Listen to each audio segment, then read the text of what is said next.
But we do have some nice changes, one of those being the fact that rain is returning to the forecast more than not this week. We actually saw some this morning with a disturbance through Oklahoma that did brush some of our northern counties with some scattered showers. And you've got a little bit left over there around Paris and Bonham right now, nothing that's all that heavy. The cloud cover has been more of a widespread impact for our northern half, but it is still a hot day. That stifling heat has been the story the past couple days. As we look back at the weekend, we saw the hottest day of the year. That was on Saturday at 106. What a day. And then, of course, we're still talking about the heat for today as well. Probably not quite to the triple digits, but it will feel like that is what we're continuing to watch. So a heat advisory remains in effect for today.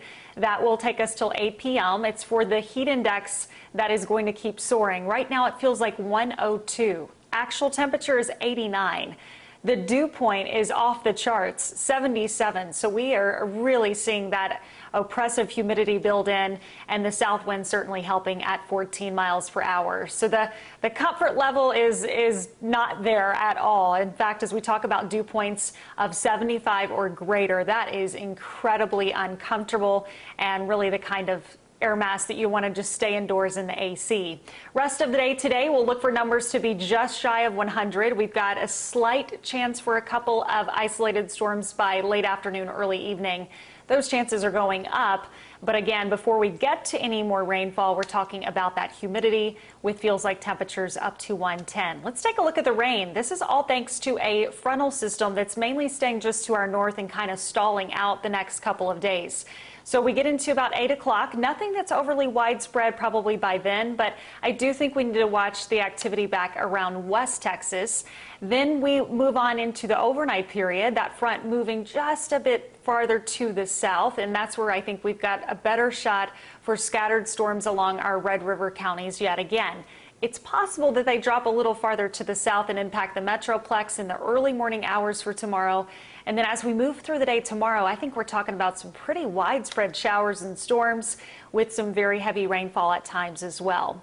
Storms that develop tonight, again, better chances far to the north, where we could get a couple to develop back around Gainesville, Bowie, and Bonham. We could have one or two to turn marginally severe, so 60-mile-per-hour winds and that smaller hail as well. The bigger threat lying closer to the front through the plains overnight tonight. We go through tomorrow. Look at this. We've got rain chances every day this week. It has been a long time since we've been able to say that. And when you put it all together, by the time we get through tonight and into later on this week, we could see widespread amounts 2 to 4 inches. Could even have some isolated spots picking up 5 inches of rain. All good news considering our drought conditions that do last across the area, and certainly the farther off to the west that you go. So September looking pretty good for us, Robbie, as we will be monitoring finally some changes. See, we just needed to turn the calendar. Thank you, Anna Lee.